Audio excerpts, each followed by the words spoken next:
Charlie, can you talk about the decision-making process in terms of starting Oswald in Game 2, Hamels Game 3? I guess you could have flipped it maybe, and the decision to have Blanton pitch Game 4.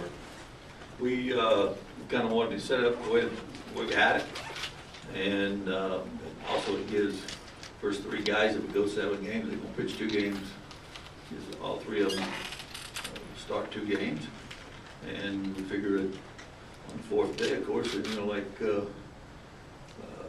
that Joe would fit in that slot.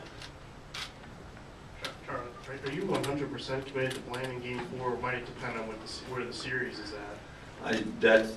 I'm a day-to-day guy, but at the same time, you know, like when we have a plan, we set it up, you know, things like that. Rich and I felt like, you know, like that Blanton goes in the 4 slot for us.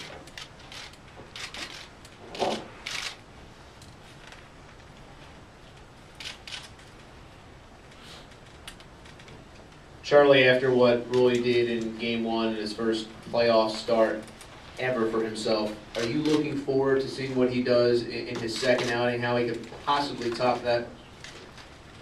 I always look forward to Roy pitching. I think it, you know, I have a lot of confidence in Roy, and he has a lot of confidence in himself, and our team has a lot of confidence in him. And, you know, like of course, that's,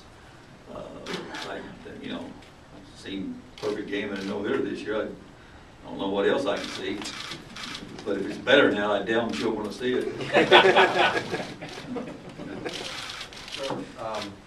Cole, his career numbers at AT&T, you struggled a little bit. Can you talk a little bit more in depth about why you liked Oswald in Game 2? I know he's pitched well at home. Did it come down to that, or you know, kind of get into the decision more about Oswald Game 2, Hamels Game 3? I think just the way that we set it up, and actually I like Cole pitching in AT&T Park.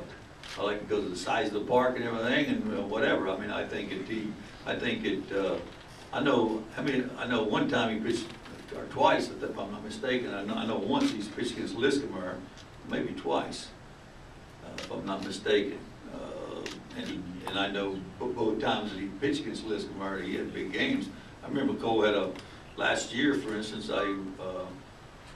he was sailing along there for about 4 innings. He had like a 1-hitter. I know I hadn't give up any runs, and all of a sudden it was 2 out, and the pitcher got a knock off of him. If you remember that kind of opening, you know, he had trouble. All of a sudden he can't get out of the inning.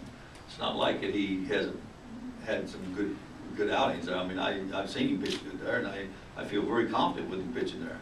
And I think that's kind of how we look at it. We, you know, like we set it up that way, and Rich and I talked about it for quite a while, and we decided to leave it just like it was. And that'll give everybody, at least if we go 7 games, they will get a pitch twice each.